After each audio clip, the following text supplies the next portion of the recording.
नमस्कार, जय श्री राम, आदाब, सत श्री अकाल। This is your reasoning mentor Sandeep Singh. आप सभी का प्लस एसएससी पे स्वागत है। जैसे कि अपनी सीरीज चल रही है जिसका नाम है सीधी बात नो बकवास में। आज आप सोच रहे होगे सर ये क्या हो रहा है, क्योंकि आज रीजनिंग की क्लास सबसे पहले है। देखो 3 नंबर से अपने प्रमोट कर दिया सीधा कहाँ, 1 नंबर पे, और 1 नंबर से प्रमोट कर दिया कहाँ, सीधा 3 नंबर पे। यही समय का खेल है बस, ठीक है ना। तो आज किसी कारणवश अपनी क्लास सबसे पहले हो रही है, तो जस्ट चिल एंजॉय करो क्लास को।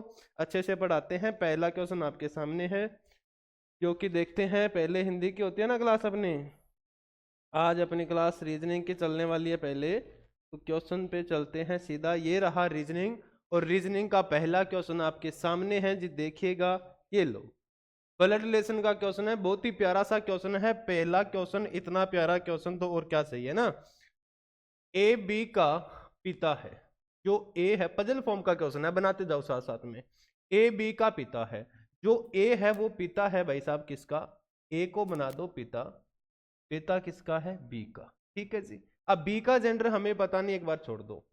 बी सी का भाई है। अब देखो बी क्या है, सी का भाई है। इसका मतलब बी लड़का होगा, तो सी का क्या है, भाई। लेकिन सी का जेंडर हमें अभी पता नहीं है। सी डी की बहन है। अब देखिएगा, जो सी है बहन है, माइनस बना दो, किसकी बहन है मेरे दोस्त, डी की बहन है।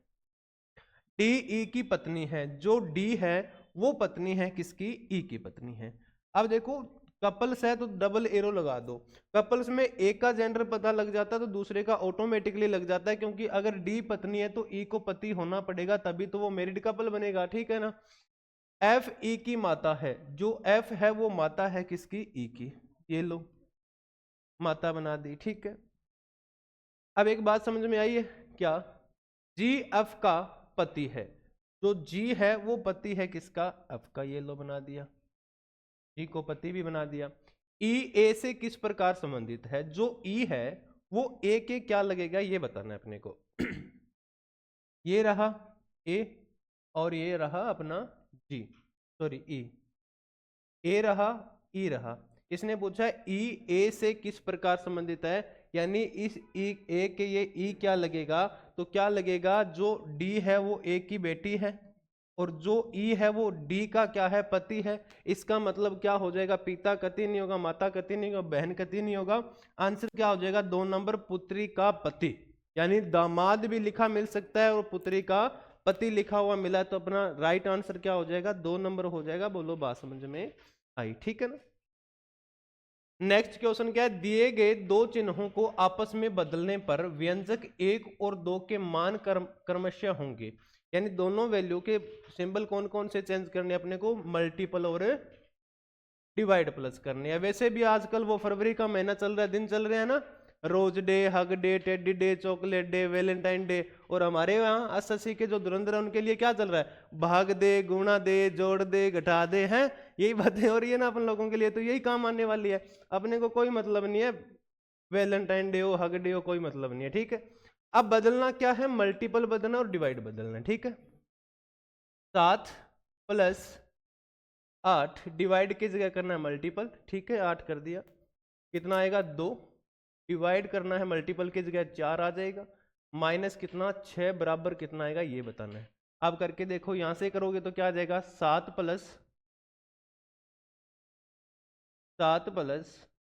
8 इंटू 2/4, माइनस कितना करना है 6। तो यहाँ से कितनी बार गया, 2 बार गया, यहाँ कितनी बार गया, 4 बार गया। 4 और 6 कितना हो जाए, सॉरी 7 और 4 कितना हो जाएगा, 11।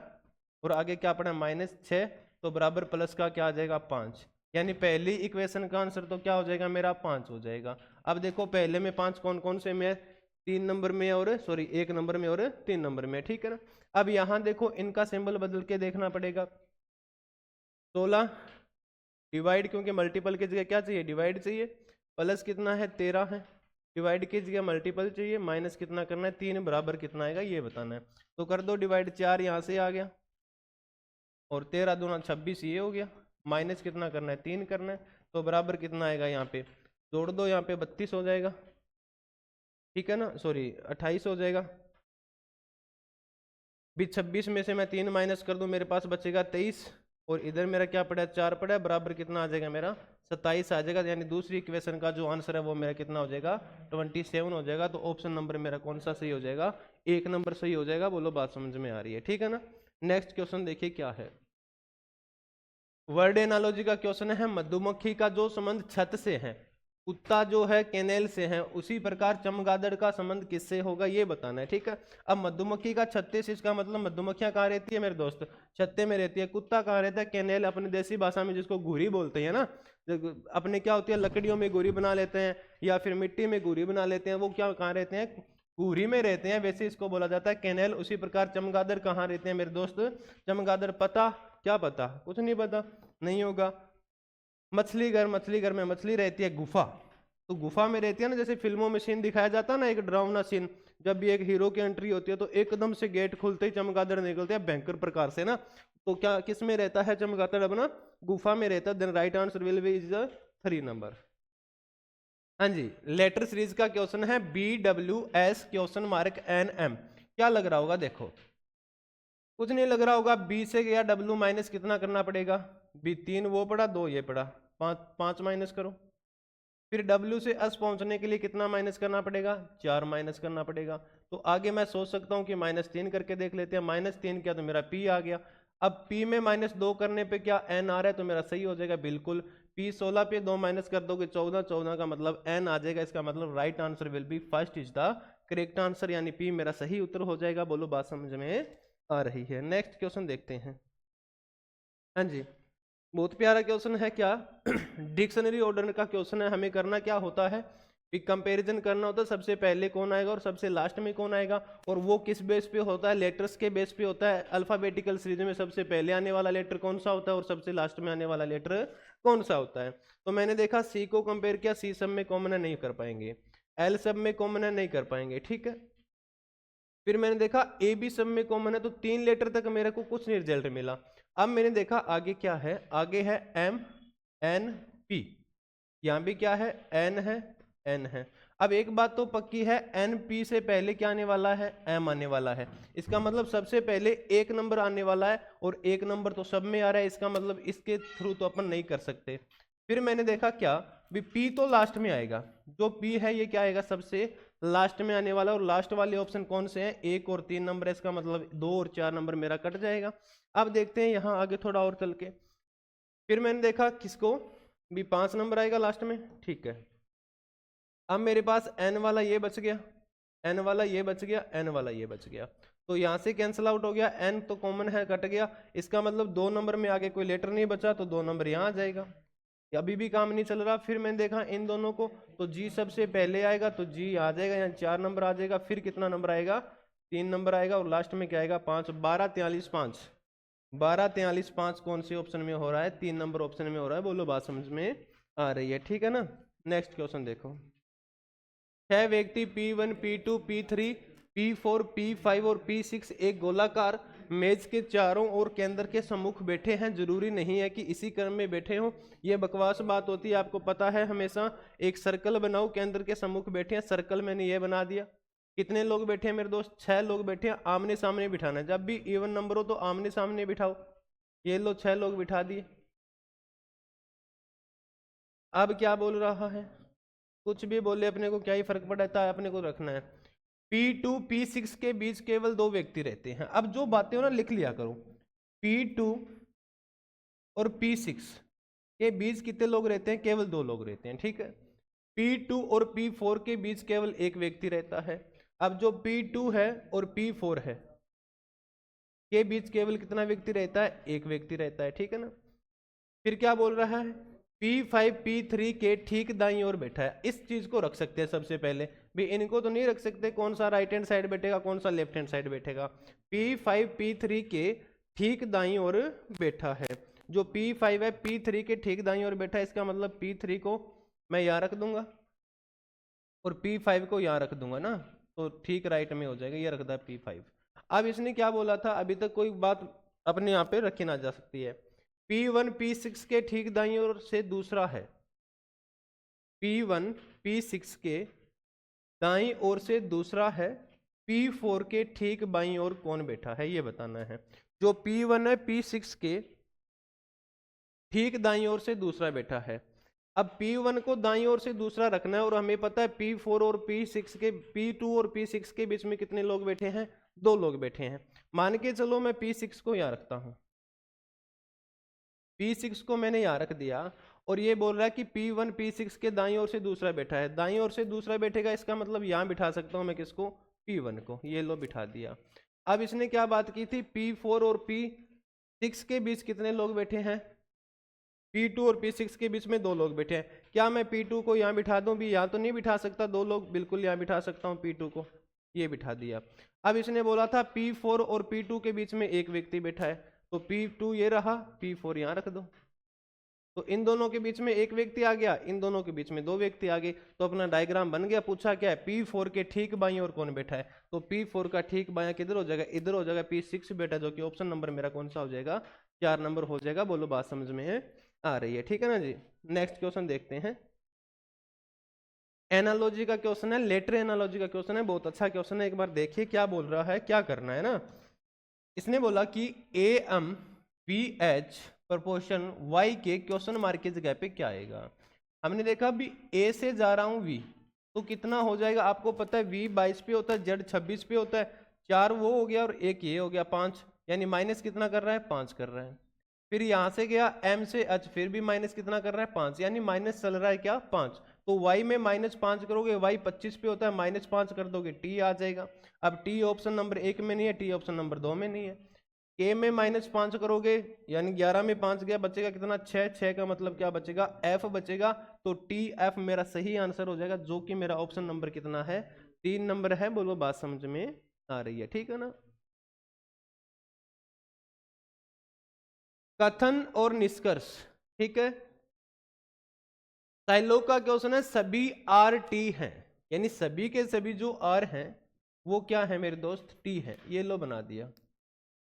आगे देखते हैं क्या, कुछ XR हैं, जो कुछ X है वो क्या है, R का हिस्से रखते हैं, ये बना दिया X। अब एक बात याद रखना, R कुछ अगर X है तो इसका मतलब डायरेक्ट इनडायरेक्ट क्या है, कुछ T भी क्या है मेरे X है, क्योंकि ये एरिया T का है जो कि X के अंदर आ रहा है ना। निष्कर्ष देखते हैं, पहला क्या है, कोई भी T R नहीं है।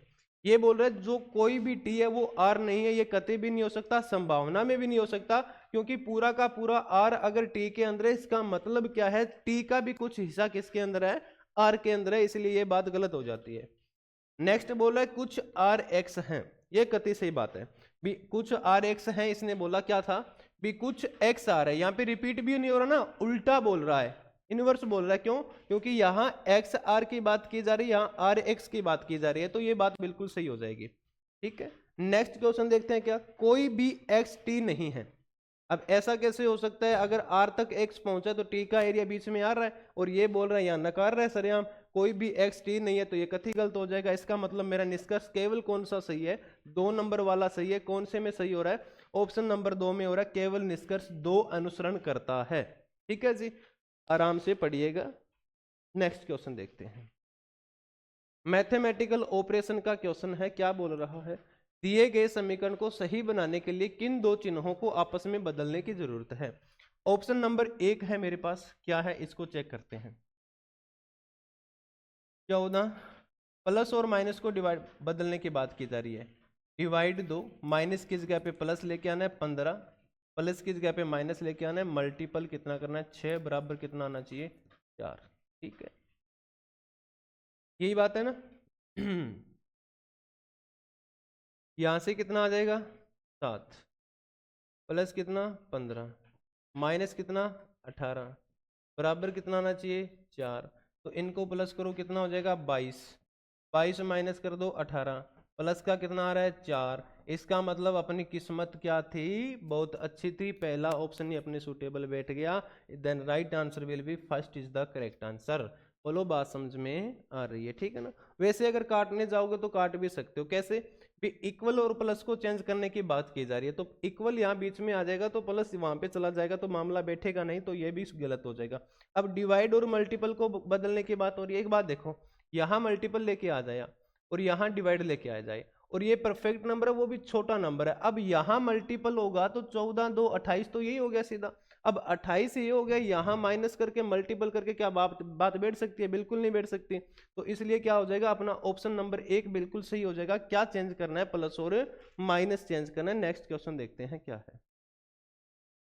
एक निश्चित कूट भाषा में विंटर को 5-9 5-2 5-9 के रूप में कूटबंद किया जाता है और ऑटोमन को 13-23-45 के रूप में लिखा जाता है, तो उसी प्रकार स्प्रिंग को कैसे लिखा जाएगा? कति इंटरेस्टेड क्वेश्चन है, बहुत आसान क्वेश्चन है, लेकिन लगभग का दिमाग घूम गया होगा इसमें। क्यों घूम गया होगा वो भी देखते हैं। विंटर को लिख रहा है 5-9 5-2 5-9। एक बात तो समझ में आ गई, जितने लेटर हैं उतने ही क्या है? नंबर हैं। क्या ऑपोजिट करने से काम चला? क्योंकि आपने पता है अभी 23 पे होता है, 23 तो लिखा नहीं। W का ऑपोजिट होता है D, दूध वाला, पढ़ा होगा ना, दूध वाला। तो 4 तो नहीं है। फिर I का उल्टा होता है R, वो 18 पे होता है, ये भी नहीं आ रहा। अब काम क्या करना है आपको, एक बात देखिएगा, जो W है मेरा कितने पे है बॉस? 23 पे है। I है कितने पे है? 9 पे है। N है कितने पे है? 14 पे है। करना क्या था? इनका डिजिटल सम करना था। क्या करना है? इनका डिजिटल सम करना है। 2 और 3 कितना? 5। I 9 पे सिंगल है, ठीक है। इनका क्या आ जाएगा? 5, ठीक है, लिख दिया। 20 पे होता है कितना आ जाएगा? प्लस करोगे 2 आ जाएगा। E 5 पे होता है, लिख दिया। R 18 पे होता है, इनका डिजिटल सम करो कितना हो जाएगा? 9 हो जाएगा। यानी किया क्या जा रहा है? लेटर्स के नंबर ऑफ प्लेसेस का डिजिटल सम किया जा रहा है। अब वही तरीका यहाँ पे लगाना है अपने को। अब हमें पता है S कितने पे होता है बॉस? 19 पे होता है। R P कितने पे होता है? 16 पे होता है। R कितने पे? 18 पे। I कितने पे? 9 पे। N 14 पे और G 7 पे। लास्ट में तो 7 आएगा, ये बात पक्की है। इसका मतलब ऑप्शन नंबर 1 कट गया, ऑप्शन नंबर 3 कट गया। सबसे पहले क्या आना चाहिए? 19। 19 का मतलब डिजिटल सम करोगे 10 हो जाएगा। 10 का मतलब क्या हो जाएगा? 1। तो 1 तो दोनों में है, ठीक है। इसका 16 का हो जाएगा 7। अब देखो यहाँ क्या आ गया? 8 आ गया। तो इसका मतलब ये गलत हो गया। ऑप्शन नंबर क्या हो जाएगा? 4 नंबर सही हो जाएगा। आगे 9 आना चाहिए, 9 आना चाहिए, 5 आना चाहिए, 7 आना चाहिए। देख लो 17 99 57। ऑप्शन नंबर कौन सा बता रहा है? ऐसी बातें 4 बता रहा है। बोलो बात समझ में आ रही है प्रॉपर? ठीक है ना?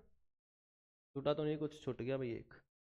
हाँ जी, लेटर सीरीज का क्वेश्चन है, कति आसान क्वेश्चन है। ये तो देखने में थोड़ा क्वेश्चन बड़ा लग रहा है। अब इसके लिए मैं सजेस्ट नहीं करूंगा बॉस की क्या करो, ग्रुप बनाओ, अलग अलग छांटो, नहीं करना बिल्कुल भी। क्यों नहीं करना? क्योंकि सामने दिख रहा है पूरा ग्रुप बना हुआ। हो क्या रहा है?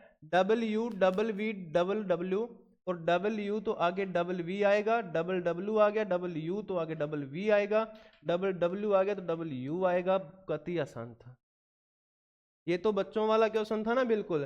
तो क्या आंसर आ जाएगा? VVW, WVW, जो कि ऑप्शन नंबर मेरा कौन सा है? 1 नंबर है। बोलो बात समझ में आ गई? ठीक है, नेक्स्ट देखिएगा। ये अच्छा क्वेश्चन है, सीरीज का क्वेश्चन है। इस क्वेश्चन के अंदर लगभग को थोड़ा दिक्कत रहता है। क्यों रहता है? जिगजैग फॉर्म में ये सीरीज क्या कर रही है? यहां तो घटी, यहां बढ़ी, यहां वापस घटेगी, यहां बढ़ रही है, यहां घटेगी। अब मुझे कैसे पता लगा कि यहां घटेगी? क्यों लगा? क्योंकि यहां बड़ी थी नंबर, यहां छोटा हो गया। यहां वापस बढ़ा होगा तो कन्फर्म आगे छोटा होगा, क्योंकि वापस आगे बढ़ा हुआ है, देन फाइनली लास्ट क्या हुआ? वापस छोटा हुआ है। तो हो क्या हो रहा होगा? ऐसा क्वेश्चन जब भी होता है तो मल्टीपल डिवाइड का खेल चल रहा होता है। तो अब 16 में कितने का भाग दे दूं कि 8 आ जाए? 2 का दे दो। 8 में मल्टीपल कितना कर दूं? 3। 8 या 24, यानी 2 का डिवाइड 3 का मल्टीपल। यहां देखो, अगर 2 का डिवाइड देने के बाद 3 के मल्टीपल से अगर 36 आ रहा है तो अपनी सीरीज सही हो जाएगी। 24 में डिवाइड 2 करो तो क्या आया? 12 आया। अब अगला प्रोसेस क्या था? मल्टीपल 3 करो। 3 करोगे तो क्या आ जाएगा? 36 आ जाएगा। इसका मतलब ये नंबर मल्टीपल 3 से सही आ रहा है। तो अपना आंसर क्या हो जाएगा? 12 हो जाएगा, जो कि कैसे आया? 24 को 2 से डिवाइड करने पे, then right answer will be second. बोलो बात समझ में आ रही है? नेक्स्ट क्वेश्चन देखते हैं क्या। 8 लड़कियां ABCDEFG और H एक गोल मेज के चारों ओर बैठी हैं। कितनी लड़कियां हैं? 8 लड़कियां हैं। लड़कियों को बिठा दो गोल मेज पे। 8 है, सबका सेंटर फेस है, सामने बिठाना है जब भी इवन नंबर होता है। बार बार बोलता हूं। 4 हो गए, 5, 6, 7 और 8। अब जो जो बातें बोल रहे रखते जाओ। क्या बोला सबसे पहले? देखो कि जरूरी नहीं इसी क्रम में रखना, ये तो बकवास बात है। ए डी के बाएं से दूसरी है, जो ए है वो डी के बाएं से दूसरी है, यानी दूसरी का मतलब गैप ऑफ नंबर 1 हो जाएगा, बाएं को दूसरी है, ए को रख दिया। डी ई के बाएं से तीसरी है, जो डी है वो ई के बाएं से तीसरी है, इसका मतलब क्या है कि जो ई है वो डी के दाएं को तीसरी होगी। भी जो डी ई के अगर बाएं है तो ई क्या हो जाएगा, डी के दाएं हो जाएगा, तीसरे का मतलब गैप ऑफ नंबर 2, तो ई यहां आ जाएगा। यहां तक लिख दिया। सी जी के दाएं से तीसरी है और जी ई का तत्काल पड़ोसी नहीं है। जो जी है वो ई का तत्काल पड़ोसी नहीं है, मतलब जी यहां नहीं आ सकता, जी यहां नहीं आ सकता। और उसने ऊपर बात क्या बोली थी कि जो सी है वो जी के दाएं को तीसरा है। अगर मैं यहां रखूं किसको, जी को, तो दाएं को तीसरा आ सकता है, बिल्कुल आ सकता है। अगर मैं जी को यहां रखूं तो दाएं को तीसरा आ सकता है कि कतई नहीं आ सकता। तो एक मत, अगर मैं जी को यहां रखूं तो भी नहीं आ सकता, अगर मैं जी को यहां रखूं तो भी नहीं आ सकता। तो एकमात्र जगह है जी की ये, और दाएं को तीसरा किसको बिठा दो, सी को बिठा दो, जो कि आ जाएगी यहाँ पे। ठीक है।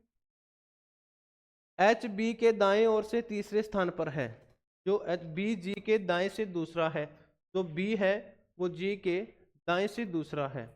ये मामला गड़बड़ हो गया यहाँ पे।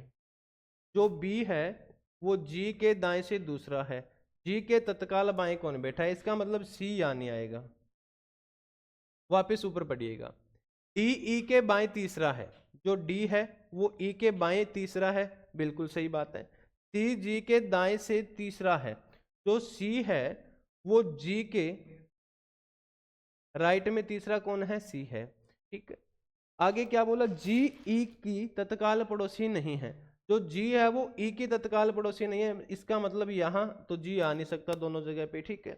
एच बी के दाएं ओर से तीसरा है, जो एच है वो बी के दाएं ओर तीसरा है, बी जी के दाएं से दूसरा है, जो बी है वो जी के दाएं से दूसरा है। ठीक है। तो जी के तत्काल बाएं कौन बैठा है। अब अगर मैं जी को यहां रखता हूं तो क्या बी आ सकता है, कतई नहीं आ सकता। और जी को मैं यहां नहीं रख सकता, जी को मैं यहां नहीं रख सकता। अगर मैं जी को यहां रख दूं तो बी आ रहा है क्या दाएं को दूसरा, बिल्कुल आ रहा है बी, तो बी यहां आ जाएगा। फिर इसने ऊपर क्या बोला था, सी जी के दाएं को तीसरा है। अब सी जी के दाएं तीसरा नहीं आ सकता भाई, कतई नहीं आ सकता। मामला किसने कर दिया गड़बड़, वो देखना जरूरी है।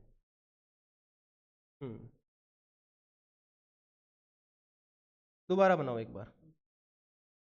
8 बनाने हैं, 2 4 6 8। ठीक है।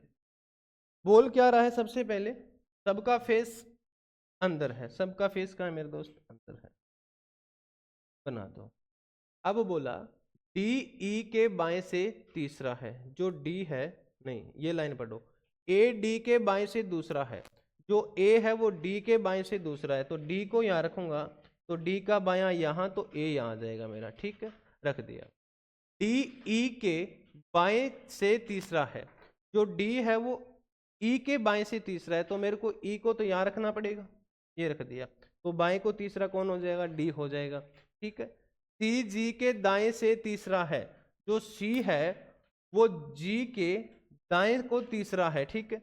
जी ई की तत्काल पड़ोसी नहीं है, जो जी है वो यहां नहीं बैठ सकती, जो जी है वो यहां नहीं बैठ सकती। ठीक है।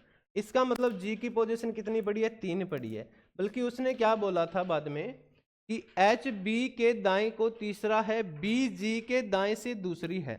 अब जो बी है वो जी के कहां बैठी है, दूसरी बैठी है। अगर मैं जी को यहां रखूं तो यहां आ सकता है, अगर मैं जी को यहां रखूं तो यहां आ सकता है। लेकिन अगर जी को यहां रख दिया जाए तो दूसरा तो कौन हो जाएगा, बी हो जाएगा। क्या तीसरा सी आ सकता है दाएं को जी के, अब देखते हैं, क्योंकि यहां बोला था ना सी जी के दाएं को तीसरा है, बिल्कुल अगर यहां से दाएं को तीसरा रखे तो सी यहां रखा जा सकता है। लेकिन अब आगे बात देखो क्या बोल रहा है, एच बी के दाएं ओर से तीसरा है, जो एच है वो बी के दाएं ओर से तीसरा है, तो यहां एच रख दो, ये लो रखा गया तीसरा। बचा कौन है वो रख दो, एफ बच गया, ये रख दिया। पूछा क्या है, जी के तत्काल बाएं को कौन है, तो जी के तत्काल बाएं को कौन बैठा है, ए बेटा, जो कि ऑप्शन नंबर मेरा कौन सा हो जाएगा, 1 हो जाएगा। बोलो बात समझ में आ गई। ठीक है।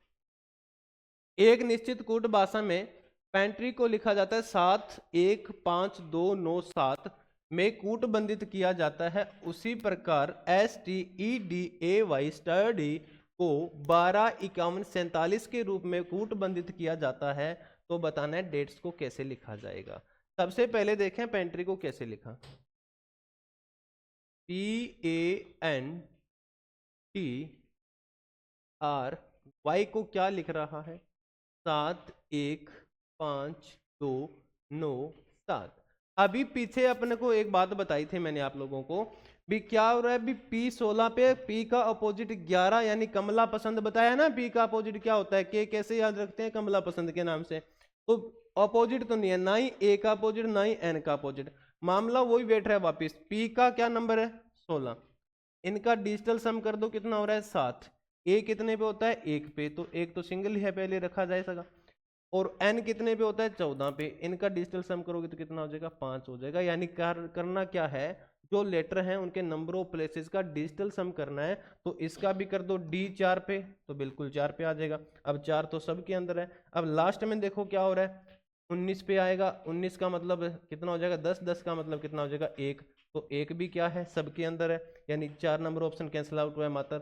अब 1 पे A आ जाएगा, 20 का मतलब 2 लिखा जाएगा, 5 का मतलब 5 है, और 19 का मतलब 1 लिख लिया, तो 41 25 1, 41 25 1, तो ऑप्शन नंबर कौन सा हो जाएगा 3, बिल्कुल सही आंसर हो जाएगा। बोलो बात समझ में आ रही है, ठीक है ना।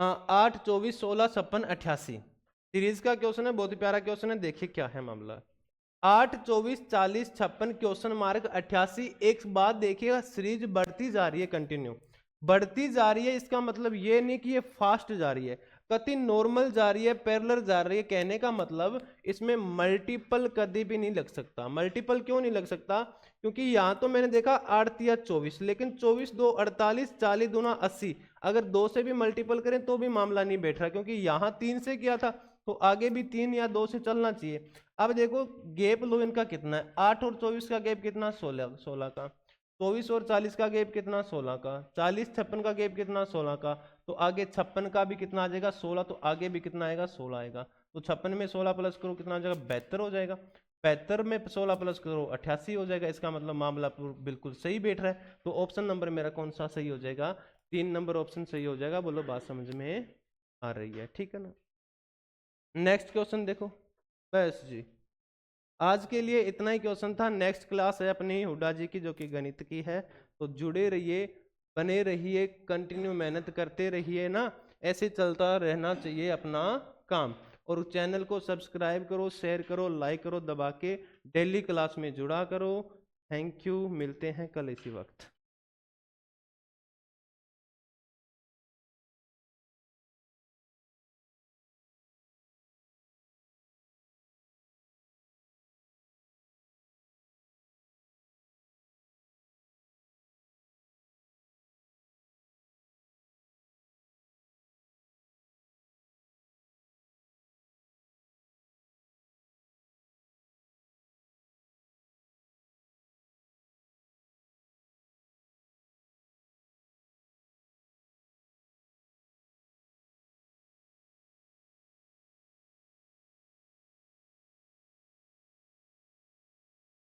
हाँ जी, नमस्कार दोस्तों, कैसे हो आप लोग? कैसे हो रहे हैं आगे पेपर? पेपर काफ़ी शिफ्टें हो चुकी है, अब तो 10-12 शिफ्टें और बची हैं। तो पेपर आपके उम्मीद करता हूँ अच्छे ही हो रहे होंगे। और हमारे क्लास से क्या क्या बेनिफिट मिल रहा है आपको, तो वो आप कमेंट ज़रूर कर दें भाई। और आगे वाले जो भी भाई बंधु की एग्ज़ाम है उनको क्लास शेयर ज़रूर कर दें। तो अपनी आज की क्लास में रीजनिंग क्लास पहले हो चुकी है, अभी हम सॉल्यूशन करेंगे मैथ वाले पेपर का। तो देखिए भाई, मैथ का पहला क्वेश्चन निकालते हैं अपन। एक 9 सेमी त्रिज्या का ठोस धातु का गोला दिया है, उसको पिघलाकर 9 सेमी आधार व्यास वाले शंकु में डाला जाता है। पूछा है आपको शंकु की ऊंचाई। देखिए, अगर किसी एक गोले से या शंकु बनाया जाता है या घन बनाया जाता है तो क्या करते हैं हम, क्या बताया था आपको कि हम क्या करते हैं, उसका आयतन बराबर कर देते हैं।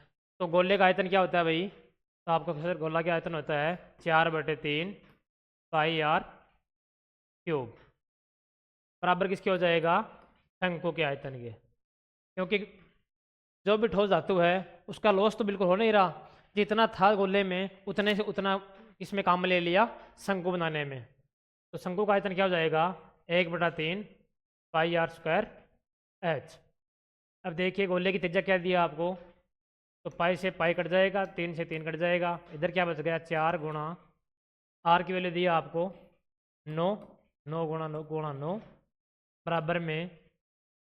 अब देखिए भाई ये दिया है आधार का व्यास दिया है, तो त्रिज्या कितनी हो जाएगी, व्यास की आधी, ये कितना हो जाएगा 9/2 गुणा 9/2, और एच अपने को निकालनी है भाई।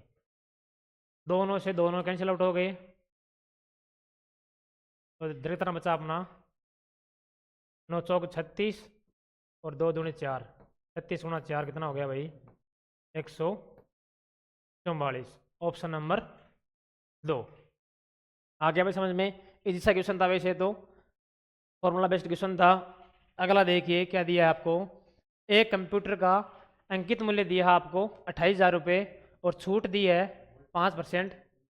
यदि कंप्यूटर का विक्रय मूल्य है 26,068 रुपये, तो पूछा है कि अतिरिक्त छूट क्या दी है। सबसे पहले तो क्या निकालना आपको, 28,000 अंकित मूल्य है, उस पर क्या दे दिया आपने 5% छूट।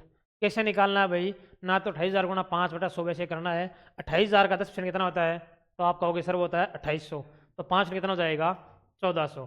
तो 28,000 कितनी छूट मिल गई 1400, बचे कितने 26,600। यहाँ तक आपने डायरेक्ट कर लिया भाई। अब अंतिम मूल्य क्या दिया है कि विक्रय मूल्य कितना है 26,068, कितनी छूट दी भाई देखो 2 3 5, कितनी छूट दी भाई 532 की। अब देखिए ये जो 532 की छूट दी है ये किस पे देगा, ये 28,000 रुपये ना देखिए, अभी अपना अंकित मूल्य छूट देने के बाद क्या हो गया 26,600, तो ये छूट भी किससे मिलेगी 26,600 पे। परसेंटेज निकालने के लिए क्या कर देंगे अपन 100 से मल्टीपल, 2 शून्य से 2 शून्य गए, 266 दूनी होता है 532, कितना हो गया भाई आंसर अपना 100%। नॉर्मल सी कैलकुलेशन है, बाकी कोई हार्ड है नहीं क्वेश्चन में इतना। देखिए भाई अगला क्वेश्चन, ए बी और सी 3 छात्र हैं, यह है कि ए को बी से 25% अधिक अंक मिले हैं और सी से मिले हैं 10% कम अंक। यदि बी को 324 मिले हैं तो पूछा आपको सी को कितने अंक मिले हैं। देखिए भाई या तो आप कर लो इसे रेशियो से, अगर रेशियो से ना करो तो सी की वैल्यू मान लो, आपको दोनों तरीके से बता दिया जाएगा। देखिए भाई ए बी और सी दिया तीनों, ए और बी से कितना अधिक है 25%, यानी कि बी की वैल्यू अगर 4 है तो ए कितनी हो जाएगी 5। दूसरा देखो ए की वैल्यू दी है सी से, ठीक से दिया है 10% कम, अगर सी 10 है तो ए कितना हो जाएगा 9।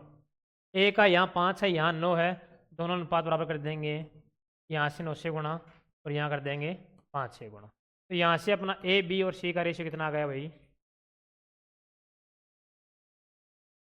9 पंजो 45, बी कितना आ गया 9 चौक 36 और सी कितना आ गया 50। ये तीनों का रेशियो आ गया भाई।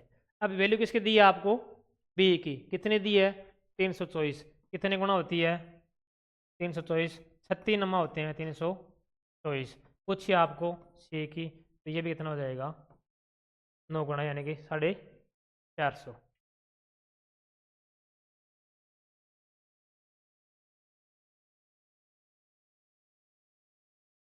आ गया भाई समझ में। अब देखिए ये तो हो गया रेशियो से, ठीक है भाई। अब अपन करेंगे डायरेक्ट 100 मान के, सी को 100 मान लेंगे। देखिए ये आपने नोट कर लिया होगा, मिटा देता हूँ यहाँ से, ए बी और सी आपको दिया है। सी को ही क्यों माना आपने, क्योंकि ए की तुलना कर रहे हैं बी से कर रहा है फिर सी से कर रहा है। ए कितना हो गया भाई, मान लो सी हो गया, तो सी से कितना कम है 10% कम है, तो ए कितना हो गया 90। अब देखिए बी क्या दिया है, ए बी से 25% अधिक है, यानी 25% मतलब बी अगर 4 है तो ए कितना हो गया 5। 5 की वैल्यू कितनी दी है आपको 90, तो 4 की वैल्यू कितनी हो जाएगी, तो आपको होगी सर 72। 18 पंजो 90, 18 चौक 72। रेशियो क्या आ गया अपना 90 72 और 100 काट दोगे तो क्या हो जाएगा 45 36 और 50। जो रेशियो आपने यहाँ निकाला था वही किससे आ गया। जो तरीका आपको एग्जाम में अच्छा लगे उसी से आप सोल्व कर लेना भाई। यहाँ आंसर आ गया अपना 450। अगला देखिए 250 को 40% बढ़ाने पर प्राप्त मान क्या होगा। बहुत ही इजी क्वेश्चन है, बहुत ही बच्चों वाला क्वेश्चन है, मात्र 2 सेकंड में करने वाला क्वेश्चन है। 240 का 40% कितना होता है 25 चौक 100। कितना बढ़ा दिया भाई 100, कितना हो गया 350। चलिए भाई अगला दिया है गुणा भाग 25 7 175। पॉइंट कितने में है 25 7 100 होते हैं 175। एक पॉइंट ये रहा, एक पॉइंट ये रहा, पॉइंट लग जाएगा यहाँ पर। आगे देखिए 35 है कितने होते हैं 35 यहाँ 105 और 35 है 210। कितना हो जाएगा भाई 210। पॉइंट कितने में है 2 पे लग जाएगा। प्लस 45 से 8 का गुणा किसे करोगे भाई 45 दूनी 90 और 4 से करना 9 चौक 36। कितना हो गया भाई 360। वही 2 पे पॉइंट है, ऐड कर देंगे सबको किस क्या जाएगा 3 और 2 5 और 1 है तो ये हो गया 7 6 13। 7 पॉइंट कुछ आएगा जो अपना एक ही ऑप्शन है 2 नंबर ऑप्शन है 7.45। अगला देखिए भाई एक कंपनी में है 42 कर्मचारी, 27 कर्मचारियों का औसत वेतन दिया है आपको 4100, 13 कर्मचारियों का दिया है 6100 और सभी कर्मचारियों का औसत वेतन दिया आपको 7200। पूछा आपको शेष 2 कर्मचारियों का औसत वेतन कितना होगा। वैसे क्वेश्चन में है कुछ नहीं लेकिन कैलकुलेशन अच्छी खासी दे दी तो मतलब बच्चों का 1 मिनट आराम से लग जाएगा भाई। देखिए कैसे करना है। सबसे पहले 42 कर्मचारियों को औसत दिया है 7200 तो टोटल कितना हो जाएगा 7200 गुणा 42। क्या हो जाएगा भाई 0 0 42 दूनी 84 8 और 42 साथ कितना होता है 7 चौक 28 7 दूनी 14 294 और 8 कितने हो गए भाई 302 आ गया भाई। अब क्या दिया है 27 का ये तो आ गया अपना टोटल। 27 कर्मचारियों का दिया आपको 4100 तो 27 कर्मचारियों का टोटल कितना हो गया भाई 0 0 27 एकम 27 2 27 चौक 108 और 2 110। फिर दिया 13 कर्मचारियों का 6100 कितना हो गया 0 0 13 एकम 13 1 4 छक्का 78 1 79। अब क्या बचा 27 और 13 40 का हो गया। अगर इन दोनों का ऐड कर देंगे और इसमें से घटा देंगे तो वो क्या बच जाएगा शेष दो कर्मचारी बचे हैं उनका टोटल वेतन आ जाएगा। तो क्या हो जाएगा भाई ऐड कर देंगे 0 0 7 3 10 1 10 1 कितने हो गए भाई 1,90,000।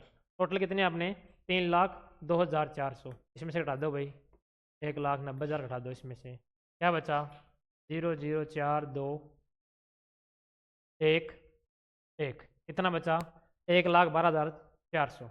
ये किसका आया है 27 कर्मचारियों आपको अलग से दिया है 13 का अलग से दिया है टोटल कितने हो गए 40। 40 का अगर 42 वाले टोटल में से हटा दिए तो किसका बच गया जो शेष 2 कर्मचारी बचे हैं उनका कुल वेतन कितना आ गया भैया आपके 1,12,200। पूछा है आपको औसत वेतन पूछा है तो औसत वेतन 2 का भाग दे देंगे क्या जाएगा 56,200। ऑप्शन नंबर 3 अपना क्या हो जाएगा आंसर हो जाएगा भाई। आ गया भाई समझ में। चलिए फिर अगला देखिए एवरेज का क्वेश्चन है कुछ खास है नहीं कैलकुलेशन नॉर्मल सबको ऐड करके जितनी संख्या है उतना भाग देना है। ऐड कैसे करना है भाई सबको लिखने से बजाय अपन इसको मान लो पहले 80 80 50 ऊपर वाले बाद में ऐड कर देंगे। तो देखिए कैसे करेंगे 8 8 16 और 5 21 6 27 और 7 34 और 9 43 और 7 50 और 50 7 570 तो क्या हो गए भाई डायरेक्ट हो गए।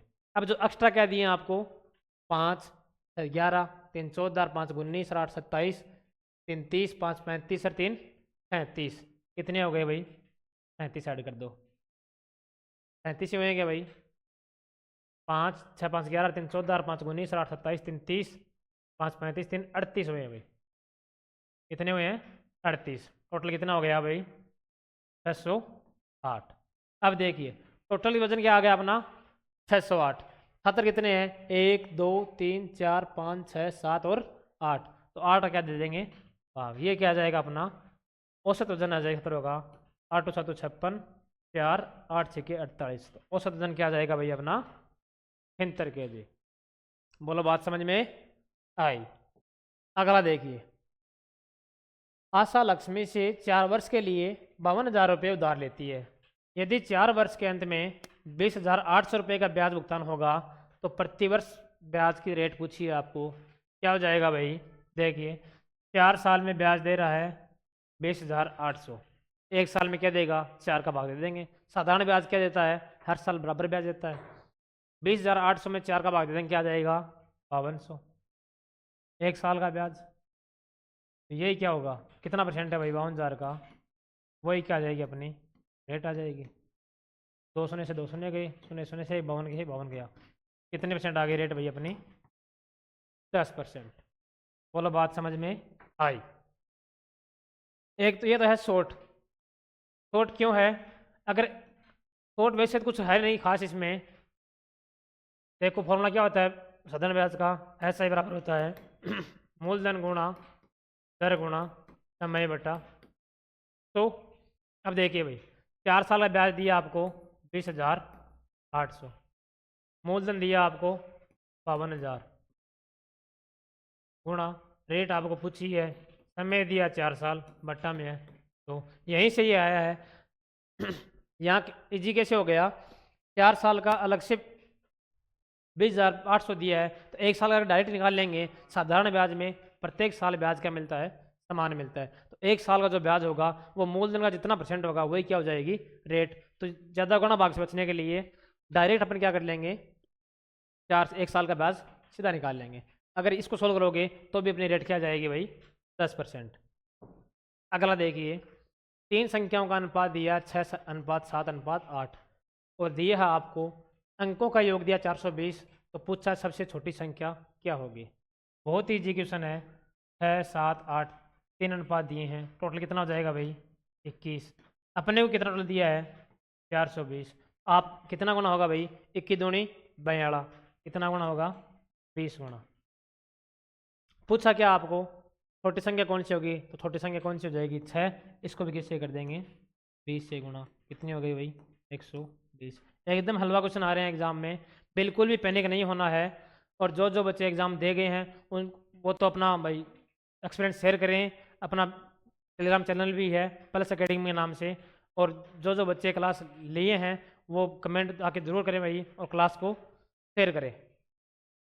देखिए भाई अगला क्वेश्चन दिया है same as it is question है, पिछले वाले में दिया था आपको 3 अनुपात, आगे वाले में दिया आपको 4 अनुपात। कुछ नहीं करना 7 और 5 12, 12 और 3 15, 15 और 2 17, 17 का मान कितना दिया आपको 68, 17 चौके 68, एक का मान कितना हो गया 4। पूछा क्या है पहली और चौथी संख्या, पहली कितनी है 7 और चौथी कितनी है 2, कितने का मान पूछा है 9 का, एक का मान क्या आया 4, 9 का क्या हो जाएगा 36। वर्बली क्वेश्चन करने हैं आपको सारे, जितनी वर्बली प्रैक्टिस करोगे उतना ही एग्जाम में आपको बेनिफिट मिलने वाला है भाई। देखिए भाई अगला क्वेश्चन है 36 मीटर का एक तार दिया है और कह रहा है कि बराबर टुकड़ों में काटा गया है और प्रत्येक टुकड़े की लंबाई दी है 4। इससे एग्जीक्यूशन कोई भी एग्जाम में नहीं आ सकता भाई, डायरेक्ट करना 36 मीटर आपके पास कपड़ा है, 4-4 मीटर का टुकड़ा करना है, बराबर करने हैं, कितने हो जाएंगे 36/4, कितना हो जाएगा भाई 9। इससे इजी क्वेश्चन आज तक कोई एग्जाम में नहीं आया होगा, जीडी में आया है तो आपकी वो किस्मत है। चलिए भाई अगला देखिए कौन सी संख्या 33 से विभाज्य नहीं है। अपन क्या निकाल लेंगे, या तो 11 का डिवीजन निकालो पहले या फिर 3 का। अगर 33 से विभाज्य है तो वो 11 से भी होगी और किससे होगी 3 से भी होगी। 3 का क्या रूल है अगर संख्या के अंकों के योग में 3 का भाग जा रहा है तो संख्या क्या होगी 3 से डिविजिबल। तो देखिए भाई 4 1 5, 5 और 1 6, 9 6 15, मतलब इसमें भाग जा रहा है। इसमें पहले नहीं जा रहा है वो चेक कर लेते हैं अपन। 3 3 6 इसमें जा रहा है, 5 4 9 3 12 जा रहा है, 6 5 11 3 14, इसमें 3 का भाग नहीं जा रहा है, इसका मतलब 33 का भाग जाने का तो सवाल नहीं होता। तो अपना आंसर क्या आ जाएगा भाई 2156। 11 का चेक करने की ज़रूरी भी नहीं है, क्रॉस चेक कर लो अगर आपको। इसमें 3 का भाग तीनों में जा रहा है, 9 4 13 और 1 और 1 2, 13 माइनस 2 क्या आ रहा है भाई, अल्टरनेट का अंतर क्या आ रहा है 11। इसका मतलब संख्या कैसी होगी, 11 से डिविजिबल होगी। 11 का रूल क्या बताया था आपको, अल्टरनेट अंकों के योग का अंतर या तो क्या हो 0 या हो 11। अगर अल्टरनेट अंकों के योग का अंतर 11 या 0 होगा तो वो संख्या किससे डिविजिबल होगी भाई, 11 से। अगला देखिए 95 माइनस, डायरेक्ट यहाँ से भाग दे देंगे, कितने बार जाएगा 7 बार। 111 गुणा 7 कितना हो जाएगा भाई 777 प्लस 44 गुणा 6 छः चौक 24 2 छः चौक 24 2 26। देखो भाई प्लस का कितना आ गया 264 और 95 कितना होता है 359 और माइनस का कितना आ गया 777। उत्तर क्या आने वाला अपना माइनस में, घटाओ देखें 777 7 में 9 गया 17 में से 9 गया 8, एक ही ऑप्शन में है क्या ही का अंक 8, तो सोल्व करे भी नहीं अपन डायरेक्ट आंसर कर सकते हैं। अगला देखिए 44% की वार्षिक ब्याज दर पर x% की अर्धवार्षिक ब्याज अगर दी है तो x का मान कितना है। आपको ये तो मैंने बहुत बार बताया था लगभग हर क्लास में इसका जिक्र हो चुका है कि अगर 20% रेट हो अर्धवार्षिक तो 2 साल की सक्सेस रेट कितनी होती है 20 प्लस 20 गुणा 20 बटा 100। सूत्र क्या होता है अपना x plus y plus x y बटा 100। यह क्या होता है 2 साल की सक्सेस रेट। यहाँ x दोनों में क्या है बराबर, तो कितना हो जाएगा x प्लस एक्स स्क्वायर बटे 2। इसकी वैल्यू कितनी दी आपको 44। सोल्व कर लोगे तो x की वैल्यू क्या आ जाएगी 20। यहाँ से सोल्व कभी करना है एग्जाम में डायरेक्ट आपको ऑप्शन उठाने हैं। 24 प्लस 24 एग्जैक्ट वैल्यू आ रही है आपकी 44 एग्जैक्ट वैल्यू आने के लिए बट्टा में इधर क्या है 100, मतलब स्क्वायर में क्या आना चाहिए 200 में तो आने चाहिए, तभी क्या होगी अपनी एग्जैक्ट वैल्यू। इसमें शून्य नहीं आने वाले, इसमें नहीं आने वाले, इसमें आने वाले हैं, इसमें नहीं आने वाले, तो ऑप्शन से डायरेक्ट करना है इस क्वेश्चन को, या ऑप्शन उठा के चेक कर लो। इसमें ज़्यादा ऑप्शन दूर दूर नहीं मिलेंगे, दूर अगर पास ऑप्शन मिलते हैं आपको यही ध्यान में रखना है कि बट्टा में आ रहे हैं 100, इसका मतलब स्क्वायर में क्या होना चाहिए 2 जीरो तो होने चाहिए, तभी एग्जैक्ट वैल्यू आ सकती है, वरना क्या आती पॉइंटों में। तो इसका आंसर क्या हो गया अपना भाई 20। अगला देखिए एक डीलर एक सोफा सेट को 39% लाभ पर बेचता है। यदि उसने इसे 1565 रुपये कम में बेचा होता तो उसे लाभ कितना होता 29%, यानी कि 39% लाभ पर बेचता तब तो उसको जितने रुपये मिलते उससे 1565 कम मिलते अगर वो 29% लाभ पर बेचता। इसका मतलब 10% की वैल्यू कितने दिया आपको 1565। यहाँ से आपका क्या आ जाएगा 100% की वैल्यू आ जाएगी, वो निकालनी नहीं है अपने को। क्यों नहीं निकालनी है, आगे पूछा क्या है वो देखो, पूछा है कि 27% लाभ प्राप्त करने के लिए किस मूल्य पर बेचना चाहिए। 10% की वैल्यू आपके पास है, पूछिए आपको 27% की वैल्यू कैसे करोगे भाई 1565 बट्टा 10 गुणा 127। सोल्व करने पर जो उत्तर आएगा आंसर आएगा वो ऑप्शन में मिल जाएगा। इकाई का क्या आएगा भाई 5, वो 2 में है, इन दोनों में से एक ऑप्शन आने वाला है, वो आप गुणा ही करना है, कुछ नहीं करना, खुद से ट्राई करना, जिससे आपकी क्या होगी कैलकुलेशन स्पीड बढ़ जाएगी भाई। अगला देखिए पंकज राहुल से 40% कम दक्ष है। 2 बंदे दिए हैं भाई पंकज और राहुल। राहुल से 40% कम दक्ष है, राहुल 5 काम करता है, 40% का मतलब क्या समझाया था आपको कितना होता है भाई 2/5। अगर राहुल की एफिशिएंसी या कार्य क्षमता 5 है तो पंकज कितनी हो जाएगी 3। अब कह रहा है कि राहुल एक कंप्यूटर को 16 दिनों में बना सकता है, एक दिन में कितना बनाता है भाई 5, और 16 दिनों में कितना हो जाएगा भाई 80। टोटल काम कितना हो गया अपना, कितने दिन लग रहे हैं 16 दिन।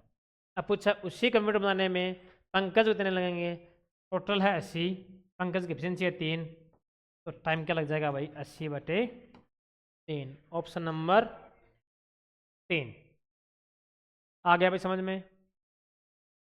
अगर आपको क्लास समझ में आ रही है प्रॉपर तो क्लास को शेयर कर दें भाई, लाइक ज़रूर कर दें और कमेंट में आंसर देते रहिए। अगला देखिए, एक डाइनिंग टेबल है जिसका अंकित मूल्य दिया आपको 1500 रुपये। थोक विक्रेता द्वारा खुदरा विक्रेता को बेचता है 18% और 15% की दो छूट देता है, क्रमिक छूट देता है। मतलब पहली पहली छूट कौन सी दी? 18%। डायरेक्ट 18 और 15 33 छूट मत कर देना भाई, ये गलती आपको कतई नहीं करनी है। पहले छूट दे रहा है 1500 पे, कितने की दे रहा है? 18% छूट। मतलब किस पे बेच रहा है? 82/100 पे। फिर दूसरी छूट दे रहा है 15% की, ये छूट दे रहा है जो मूल्य यहाँ पे आया उस पे 15 छूट दे रहा है, यानी कि 100 वाली किस में बेच रहा है? 85 में। 2 शून्य से क्या हो गया भाई? 2 शून्य कट गए, 5 ये गया 17 बार, 5 ये गया 20 बार, फिर 5 ये गया 3 बार, और ये 5 से गया 4 बार, और ये 2 से गया 2 बार, और ये 2 से गया 41 बार। यहाँ से अपना ऊपर क्या गया भाई? ऊपर बचा 3 गुणा 41 गुणा 17 बट्टा में क्या आ गया? सोल्व कर लो। पहले 17 को इससे गुणा कर दो भाई, 17 एकम 17, 1 17 चौक 68, 1 69। फिर 3 से गुणा कर दो, 3 9 30 27, 2 6 18 2 20। सही किया ना भाई? सही किया। बट्टा में क्या आ जाएगा? 2।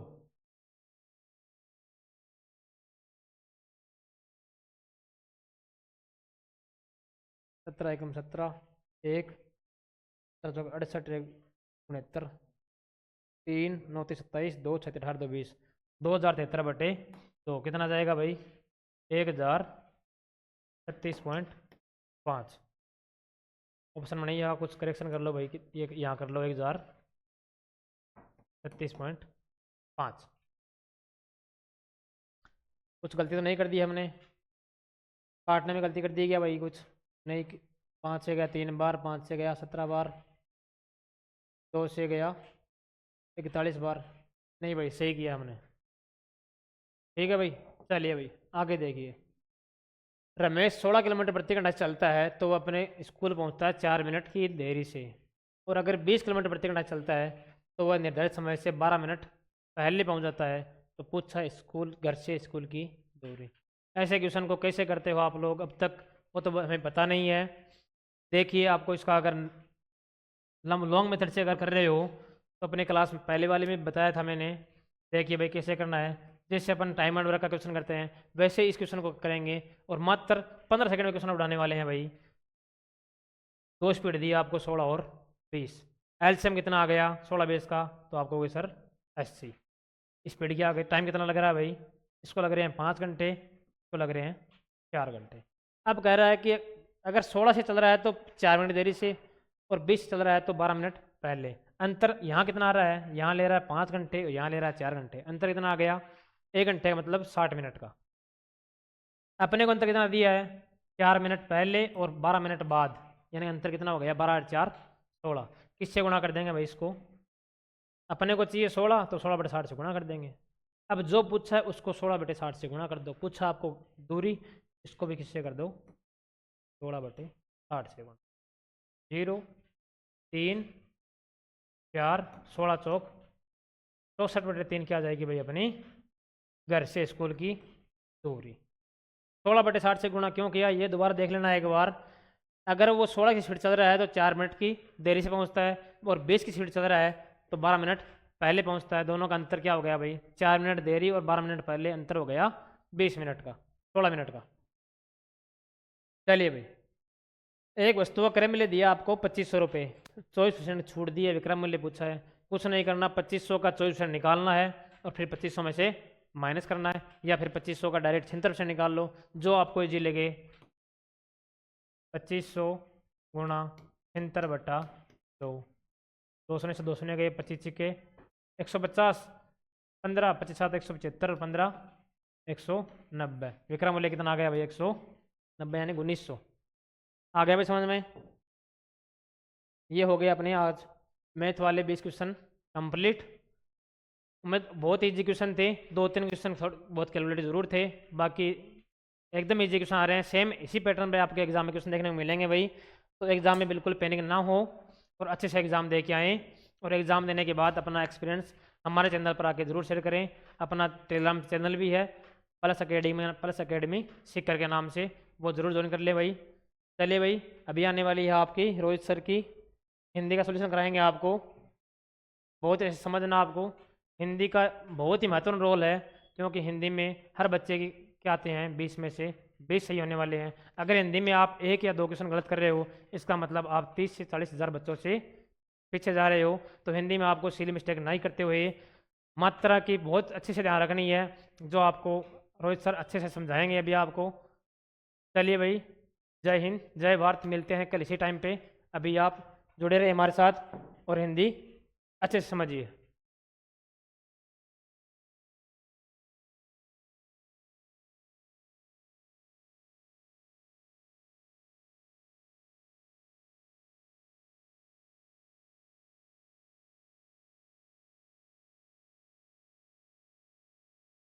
नमस्कार दोस्तों, कैसे हो आप सभी। मैं आशा और उम्मीद करता हूं कि आप अपने घर पर होंगे, स्वस्थ होंगे और अच्छे से अपनी तैयारी कर रहे होंगे। देखो दोस्तों, कुछ बच्चों के पेपर लग चुके हैं और कुछ बच्चों के पेपर होने वाले हैं। तो जो भी आप लोगों के टच में है उनसे एक बार जरूर पूछे कि पेपर कैसा आ रहा है, किस प्रकार का पेपर आ रहा है, किस प्रकार के क्वेश्चनों का लेवल ज़्यादा है, किस प्रकार के क्वेश्चन ज़्यादा आ रहे हैं। क्योंकि यह अनुभव हम लेंगे तो हमारे पास जितने शेष हैं, किसी के पास अब 10 दिन का वक्त है, किसी के साथ 5 दिन का वक्त है, किसी के पास 2 दिन का वक्त है। तो अगर हमें अनुभव हो जाएगा कि किस प्रकार के प्रश्न पूछे जा रहे हैं, तो हम उसी प्रकार की तैयारी को अब 3 4 5 दिन अपनी कंटिन्यू कर सकते हैं। और अभी हुड्डा सर ने बताया आप लोगों को दोस्तों कि हिंदी का रोल बहुत ज़्यादा है, क्योंकि हिंदी आप लोगों की इतनी ईजी है। मैथ और रीजनिंग में तो आप कैलकुलेशन में और समय लगने वाली चीज़ है तो उनमें आप गलतियां कर देते हो, लेकिन हिंदी ऐसा सब्जेक्ट है दोस्तों जिसमें आप लोगों के पूरे में से पूरे नंबर आने चाहिए। ठीक है दोस्तों, तो आज हम बात करते हैं अपना अगला जो मॉडल पेपर है, जिसकी कि दिए गए वाक्य में रेखांकित शब्द का विलोम शब्द बताना है। क्या बताना है हमें? विलोम शब्द बताना है दोस्तों। और विलोम शब्द किसका बताना है? रेखांकित शब्द का। तो बर्फ है। अब देखो दोस्तों, बर्फ किससे बनती है? पानी से बनती है। तो बर्फ का विलोम शब्द क्या हो जाएगा? पानी। बर्फ का विलोम शब्द क्या होगा? पानी हो जाएगा दोस्तों। आगे बात करें, दिए गए वाक्यांश के लिए सार्थक शब्द ज्ञात कीजिए जिसका दमन न किया जा सके। उसे क्या कहते हैं दोस्तों? अर्थात जिसका दमन, अर्थात जिसको दबाया नहीं जा सकता, उसे क्या कहते हैं? अदम्य। अर्थात जिसमें साहस ज्यादा होता है, जिसका दमन कोई नहीं कर सकता। एक शब्द में सार्थक शब्द का प्रयोग करना है अदम्य। क्या करना है दोस्तों? अदम्य। उस विकल्प का चयन करें जो रिक्त स्थान के लिए सही पुल्लिंग वाला है। हमें दोस्तों कौन सा शब्द बताना है? पुल्लिंग शब्द बताना है।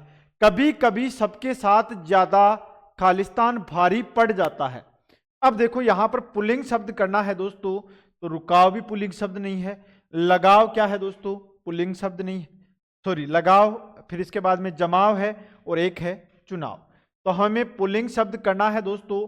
तो क्या हम कभी कभी किसी के साथ रुकाव थोड़े ही करते हैं? अब शब्द का हमें प्रयोग करना है।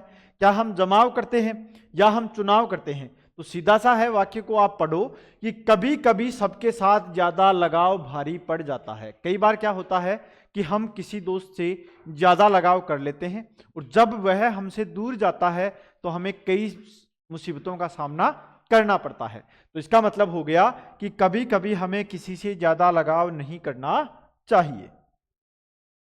उस विकल्प का चयन करें जो रिक्त स्थान के लिए सही शब्द वाला विकल्प हो।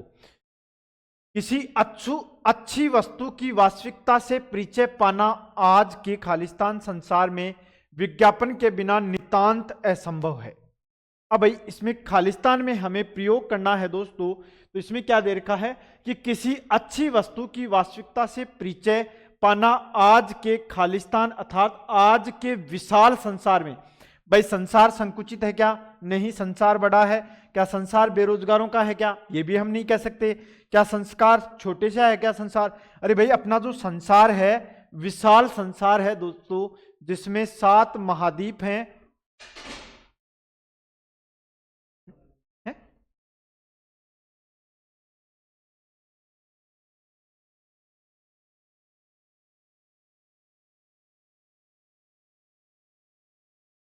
आगे देखो, दिए गए वाक्य में तत्सम शब्द का चयन करके रिक्त स्थान की पूर्ति करनी है दोस्तों। यहां पर तत्सम शब्द बताना है, न जाने कब से भिनभिना रही है। अरे भाई, कब से भिनभिना रही है मतलब मधुमक्खी भिनाती है या मक्खी बोलते हैं हम, वो भिनभिनाती है। लेकिन हमें मक्खी का दोस्तों क्या शब्द बनाना है? तत्सम शब्द बनाना है, अर्थात मक्षिका, न जाने कब से मक्षिका भिनभिना रही है, अर्थात मक्षिका न जाने कब से भिनभिना रही है। इसमें ना ही तो मशक आएगा, ना मातुल आएगा और ना ही मक्कर आएगा। उस विकल्प का चयन करें जो दिए गए मुहावरे के अर्थ को सर्वश्रेष्ठ रूप से व्यक्त करता है। गाड़े का साथी, देखो दोस्तों, गाड़े का साथी होता है कि कमजोरी में या आपकी विकट परिस्थिति में आप लोगों का साथ देना। अब देखो, इससे मिलता जुलता आप लोगों का कौन सा वाक्य बैठ रहा है? गाड़े का साथी हो गया मतलब बुरे समय में सहायता करने वाला क्या कहलाता है? गाड़े का साथी, अर्थात मुसीबत में हमारे काम आने वाला। अरे भाई, सुख में तो सभी लोग साथ रहते हैं, लेकिन अच्छा मित्र या अच्छा परिवार या अच्छा रिश्तेदार वही माना जाता है जो मुसीबत में अपने साथ खड़ा रहता है, और उसे बोलते हैं दोस्तों गाड़े का साथी। आगे बात करें, दिए गए वाक्यांश के लिए सार्थक शब्द का प्रयोग करना है दोस्तों। यह वाक्यांश दिया हुआ है, उसके लिए हमें एक सार्थक शब्द का प्रयोग करना है जिसके आने की तिथि निश्चित न हो। अरे भाई, आम भाषा में है कि हमारे घर कोई रिश्तेदार आता है, आजकल तो जैसे टेलीफोन चल गए, मोबाइल आ गए, हमें उससे पता चल जाता है कि कोई रिश्तेदार आता है, वो पहले फोन कर देता है कि भाई आज मैं आ रहा हूं। लेकिन आज से कुछ साल पहले हमारे घर अचानक से क्या आता था? रिश्तेदार आते थे, तो उसे हम क्या बोलते हैं? पाहुना, आगंतुक या अतिथि के नाम से जाना जाता है। तो उसे हम क्या कहते हैं? अतिथि, अर्थात जिसके आने की कोई तिथि निश्चित ना हो, अर्थात वह कभी भी आ जाए, बिना बताए जो आते हैं, उसे हम क्या कहते हैं? अतिथि बोला जाता है। दिए गए वाक्य में उचित पर्यायवाची शब्द का चयन करके रिक्त स्थान की पूर्ति करें। हमें दोस्तों पर्यायवाची शब्द बताना है। किसका? बेसुध का पर्यायवाची शब्द बताना है दोस्तों। रिक्त स्थान की पूर्ति करे तो देखो, बेसुध का क्या होता है? ये भाग्यवान भी नहीं होता, जानकार नहीं होता, ज्ञान नहीं होता, तो होता क्या है? मूर्छित होता है दोस्तों। क्या होता है? मूर्छित होता है। और यह मूर्छित शब्द दोस्तों याद कर लेना, क्योंकि यह आप लोगों से शब्द शुद्धि में भी पूछ सकता है। क्या कर सकता है? शब्द शुद्धि में भी पूछ सकता है। आगे देखो, उस वाक्यांश को पहचानिए जिसमें मात्राओं या व्याकरण से संबंधित अशुद्धियां हैं। यदि कोई गलती नहीं है तो कोई त्रुटि नहीं है का चुनाव कीजिए। देखो दोस्तों, भारत दुनिया के सबसे तेजी से बढ़ते देशों में से एक है, और यह सब 1991 में दिए गए सुधारों के कारण है। अब देखो, भारत दुनिया के सबसे तेजी से बढ़ते देशों में से क्या है दोस्तों? एक है। भारत दुनिया से बढ़ते हुए देशों में से क्या है? एक है। तो इसमें हमें अशुद्धि बतानी है दोस्तों। तो भारत दुनिया के सबसे तेजी से बढ़ते देशों में से क्या है? एक है। तो भारत दुनिया से सबसे तेजी से बढ़ते हुए देशों में से एक है, अर्थात इसमें अलग मात्राओं की क्या है दोस्तों? मात्राओं या व्याकरण से संबंधित यहां पर क्या दे रखी है? अशुद्धि दे रखी है दोस्तों। तो ऑप्शन नंबर 1 अपना क्या हो जाएगा? राइट आंसर हो जाएगा। उस विकल्प का चयन करें जो दिए गए मुहावरे के अर्थ को सर्वश्रेष्ठ रूप से व्यक्त करता है, अर्थात दबे पैर। अर्थात आप लोग कोई काम कर रहे हो, दबे पैर का मतलब होता है दोस्तों जो काम कर रहे हो उसका आभास किसी को न होना। अर्थात दबे पैर आप किसी के पास जाकर आ रहे हो तो अनुभव नहीं होना। दबे पैर का मतलब आप लगा लो कि आप किसी चीज को आप कर रहे हो उसका अनुभव किसी को नहीं होना। अर्थात आहिस्ता से काम करना, चोरी करना, बहुत तेज चलना या असफल होना। अर्थात आहिस्ता का काम करना, आहिस्ता या आहिस्ता का काम करना। आगे देखो, उस वाक्यांश को पहचानिए जिसमें मात्राओं से संबंधित अशुद्धियां हैं, यदि कोई गलती नहीं है तो कोई त्रुटि नहीं है का चुनाव कीजिए। अब महिलाएं जीवन के सभी क्षेत्रों में पुरुषों के साथ प्रतिस्पर्धा कर रही है, लेकिन फिर भी कुछ ऐसे लोग हैं जो लड़कियों का शिक्षा के विरोध करते हैं। अब देखो इसमें ऑप्शन नंबर क्या हो जाएगा दोस्तों, कि इसमें किसमें त्रुटि है बताना है दोस्तों। कि देखो कुछ ऐसे लोग हैं, कुछ ऐसे लोग पर नहीं आएगा दोस्तों, इसमें एक तो आ जाएगा कि कुछ ऐसे लोग हैं जो लड़कियों का शिक्षा के विरोध करते हैं, अर्थात लड़कियों का शिक्षा के रूप में विरोध करते हैं। इसका ऑप्शन नंबर 4 अपना क्या हो जाएगा, राइट आंसर हो जाएगा। अब महिलाएं जीवन के सभी क्षेत्रों में पुरुषों के साथ हैं या पुरुषों से आगे हैं, सही है, कोई त्रुटि नहीं है। ऐसा तो नहीं है भाई, त्रुटि है, कुछ ऐसे लोग हैं जो लड़कियों का शिक्षा के क्षेत्र में विरोध करते हैं। दिए गए वाक्य में उचित देशज विशेषज शब्द का चयन करके रिक्त स्थान की पूर्ति कीजिए। आपसे यही अपील है कि आप हमारी बात सुने।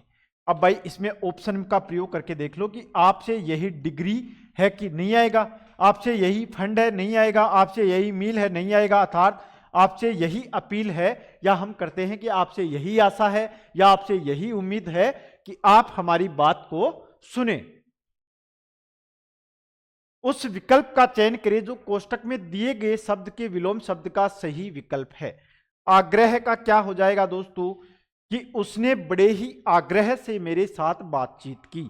आग्रह का ना ही तो विकिरण होता है, ना ही अवरोहण होता है, ना ही अनादृत होता है, बल्कि आग्रह का होता है दोस्तों दुराग्रह। आग्रह का मतलब दुराग्रह है। इसका संधि विच्छेद करें तो दू धन आ धन ग्रह बराबर दुराग्रह। दिए गए वाक्य का वह भाग ज्ञात करें जिसमें कोई त्रुटि है, अर्थात हमें पता है कि इसमें किसी ना किसी प्रकार की त्रुटि है। मैंने एक लोहे की एक बाल्टी खरीदी और उसे पानी से भर दिया।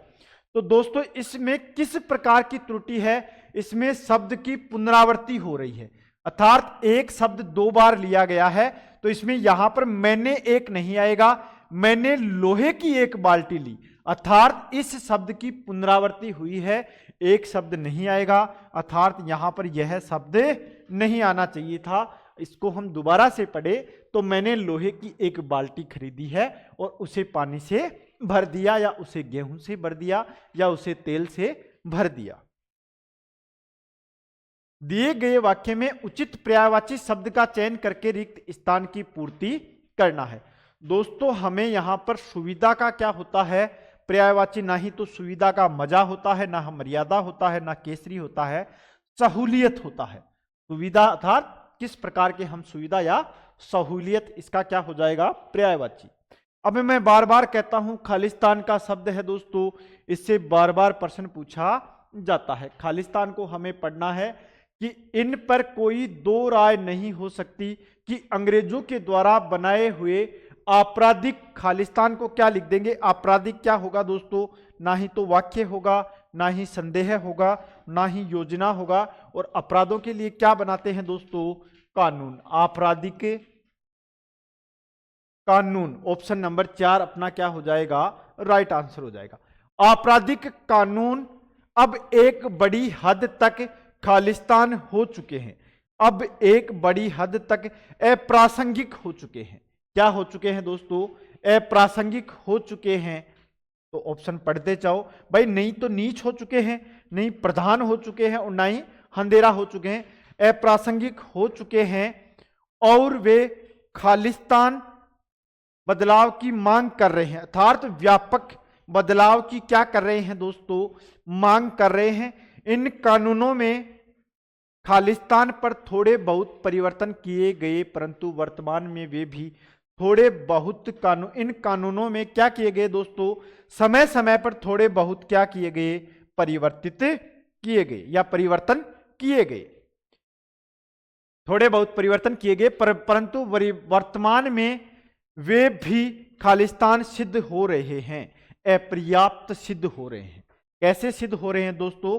जो परिवर्तन किए गए वह अपर्याप्त सिद्ध हो रहे हैं, अर्थात जितने परिवर्तन जो अंग्रेजों के द्वारा कानून बनाए गए थे वह हमारी जो आज वर्तमान की जो भारत की न्याय व्यवस्था है या दंड संहिता है उसमें उचित नहीं बैठते हैं, अर्थात उसमें हमें अभी तक और थोड़े परिवर्तन करने की आवश्यकता है, अर्थात जो परिवर्तन किए गए थे वो अपर्याप्त या असिद्ध बैठ रहे हैं। ठीक है दोस्तों, आज का सेशन हमारा इतना ही था। रीजनिंग मैथ की आज आप लोगों की क्लास पहले हो चुकी है। देखो दोस्तों, मैं आपसे आशा और उम्मीद करता हूं अगर हमारे द्वारा चलाया गया सेशन आप लोगों को अच्छा लगता है तो सभी दोस्तों के साथ हमारी क्लास को शेयर किया करो।